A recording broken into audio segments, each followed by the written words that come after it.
सगळं असं का ठेवलेस? तू बोलत का नाही स्वानंदी? हे काय करतेस तू? आई, ह्या सगळ्या गोष्टी यांनी दिल्या होत्या मला, त्या परत पाठवायला लागतील ना?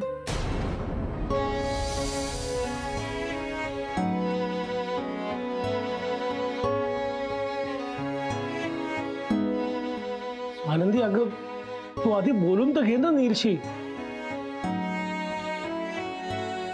कशी बोलू काका? ते तर माझा फोन सुद्धा घेत नाही.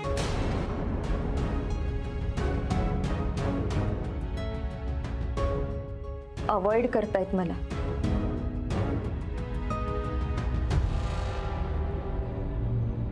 आता फक्त ही अंगठी. थांब स्वानंदी.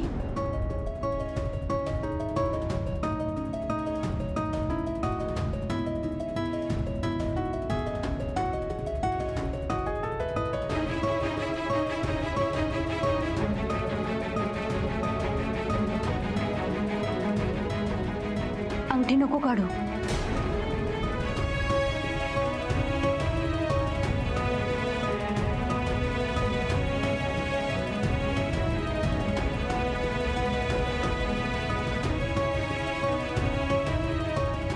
आई, अगं तू बोलत नाहीये तुझ्याशी. त्याला काहीतरी कारण असू शकतं ना?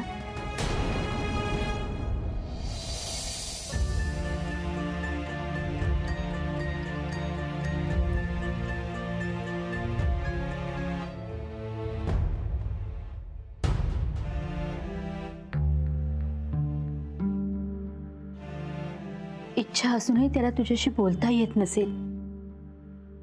कोणीतरी अडवलं असू शकतं ना?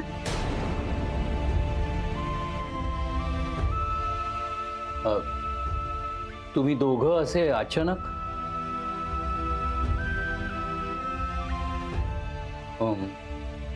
काय झालंय? वसंतराव, तुमच्याशी महत्वाचं बोलायचंय. थोडं खाजगी आहे.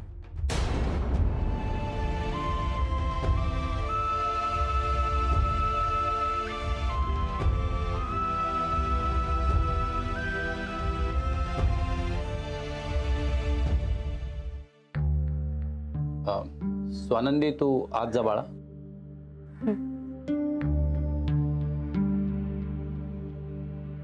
तुम्ही बसा बोलत. मी जरा अनिताला सांगून चहाचं बघते. नाही आई, तू थांब. हेमंतही थांबेल. आम्हाला जे तुमच्याशी बोलायचंय ते ऐकून स्वानंदीला वाईट वाटलं असतं. रडलीही असती.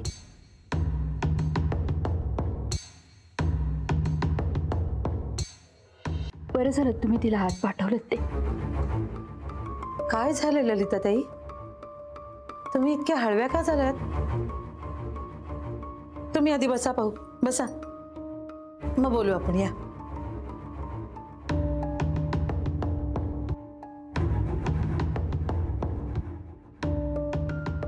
अंजलीताई, तुम्ही कशा वागताय माझ्याशी आणि मी कशी वागली तुमच्याशी? शरम वाटते हो माझी मला.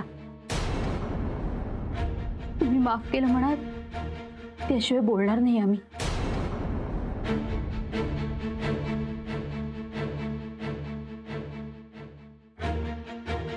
ललिताबाई, अहो असं झालंय तरी काय?